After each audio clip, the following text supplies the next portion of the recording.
Every 68 seconds in this country, someone is the victim of a sexual assault. Those statistics, unbelievable. And today we're going to be speaking with a woman.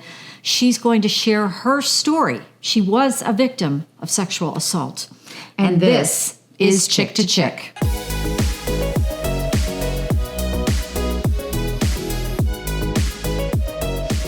April is Sexual Assault Awareness Month. And, you hear so many different statistics. 1 in 5 women, 1 in 4, 1 in 3, 1 in 3 men will be a victim of sexual assault. But the bigger picture is every 68 seconds, someone is sexually assaulted in this country. That's every minute. This is happening, and to me, that's unbelievable. It is unbelievable. I have 5 girls. In total, there are 5 girls, and there is never been a moment that I haven't been worried or fearful of something like this happening to them. I mean, it happened to my mother. It has happened to good friends.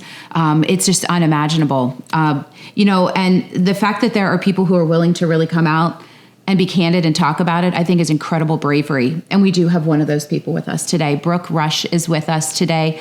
Brooke, I am so sorry that it is the circumstances of what we're talking about, but we are also so happy to have you on the podcast today.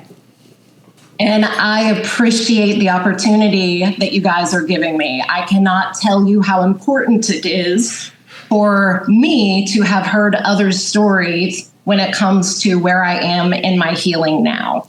All right. So tell us your story. What happened to you? So unfortunately, my story is one that changed my life all the way back at my 12th birthday. I remember all I could think about what I wanted that year was to quit the saxophone. I didn't want a gift. I wanted to not have to go to saxophone practice any longer. And leading up to those days, unfortunately, I started experiencing what we later found out was appendicitis. And we had gone to the same pediatrician since infancy, and had always seen the same doctor in this practice.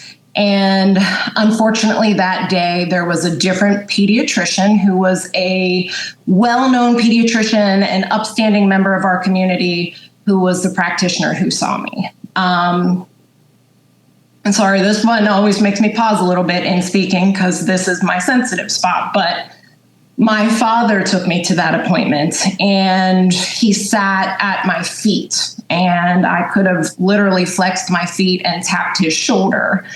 And while the doctor was examining me with his right hand and explaining out loud to some medical students behind him in the doorway what he was doing with his right hand, he was molesting me with his left hand.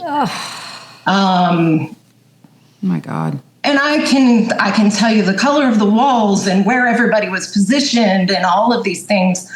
And your father was there. You're saying your father was there.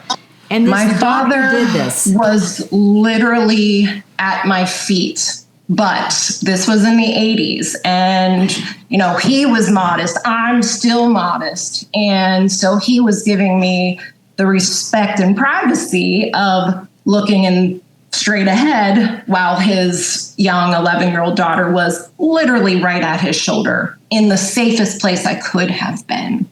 And to this day, he struggles with knowing that it happened right under his nose. And there's been nothing that has helped my parents with accepting that, including the fact that this predator, who ironically 2 days ago, 5 years ago, we put away for the rest of his life. He will die in prison. But it turned out that a big part of the excitement for him was more people in the room. The fear of being caught was a big part of the enjoyment for him. And so not only did it destroy the lives of a lot of children in our community, there's a lot of parents who, like my parents, would have laid down their life for us. And they couldn't stop that from happening. So Brooke, when you leave the doctor's office, knowing your father was there, what do you remember was swirling around in your head about what to do and what to say? So swirling is actually a really good description. And unfortunately, that's what was going on for upwards of 5 years for me. When we left immediately, I went home that night and I distinctly remember laying across my parents' bed on my back, and my mother was in the bathroom. And the only thing I could work up the courage to say was, I think the doctor touched me somewhere where he shouldn't have.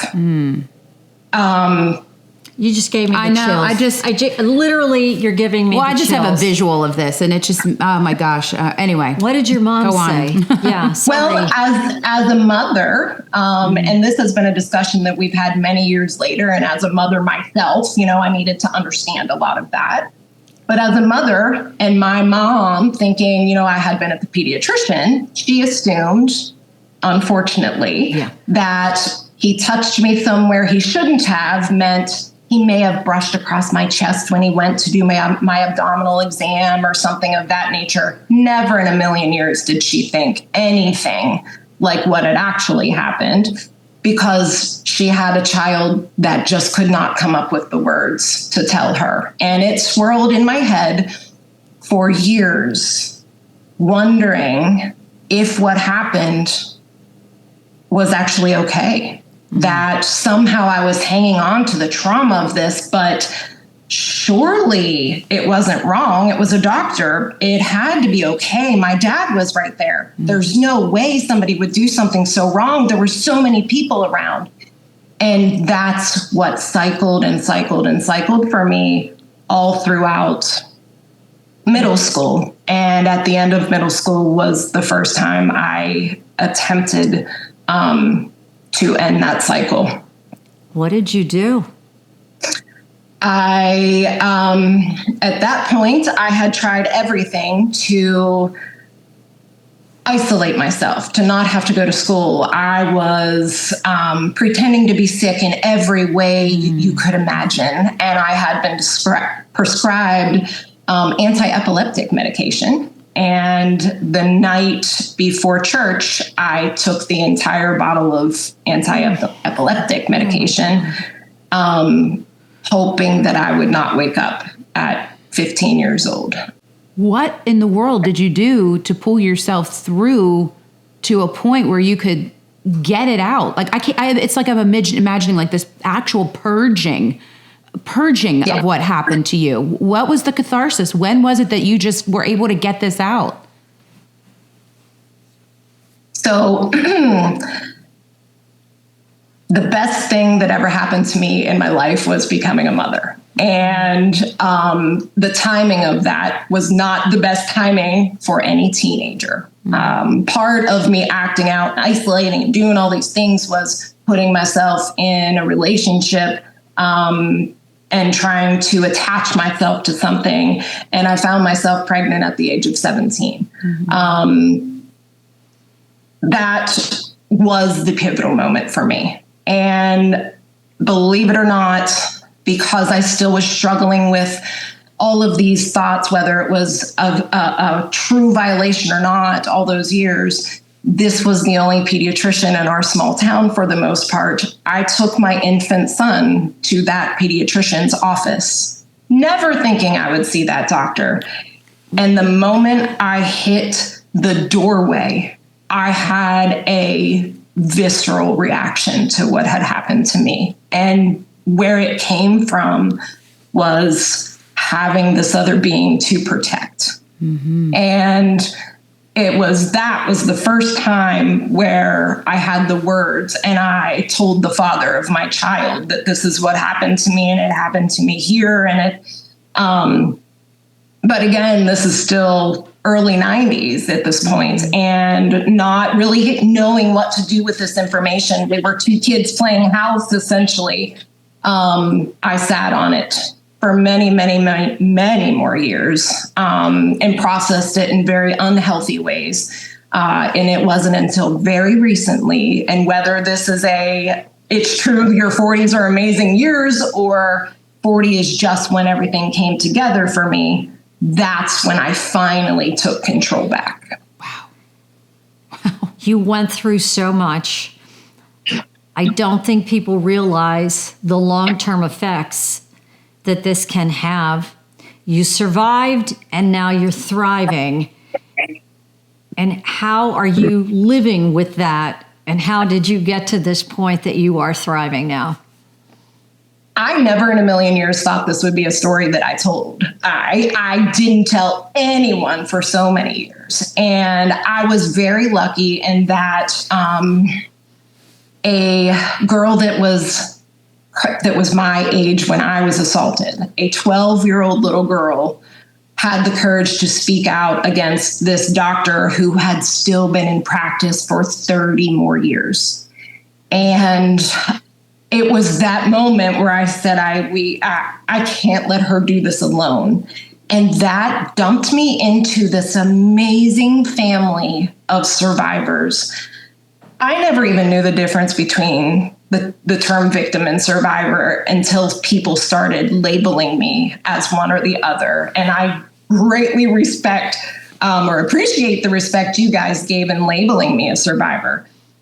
It's through connecting with other people who understand exactly how I feel and never having to say a word. So we have just a network of phenomenal people who have been through this type of trauma, and we are bonded in ways that I can't even begin to tell you. I have a massive family now that has lifted me into this place, and this place is just one where I want to share, because I have learned that it is through other people sharing their story and me not feeling alone in having to process these things that I have gained so much. What do you tell someone who is either in your position or they're the parent of someone in the position? What should they be doing to try to get some help? I'd love to speak specifically first on the parenting piece. Number one, you cannot let your guilt keep you from either reporting or supporting your child. I know it is a terrifying thing to think that you have some way failed in protecting your child, but there are very skilled manipulators out there. Step one is to get help for yourself and for your child. For someone like me, tell your story. There are so many people out there living the same exact story as you.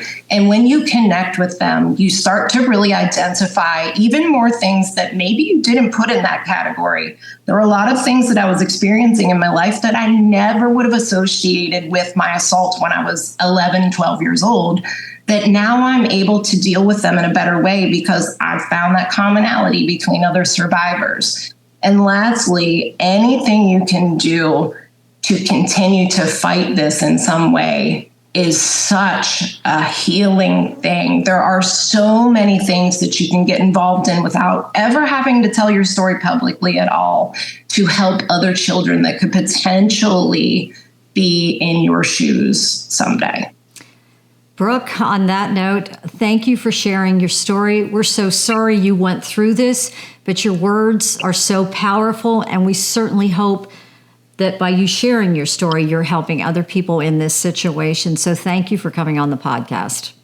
Thank you so much for having me. Mm-hmm. I think what's so difficult about this is that the person who did this to her, it's kind of like the priest.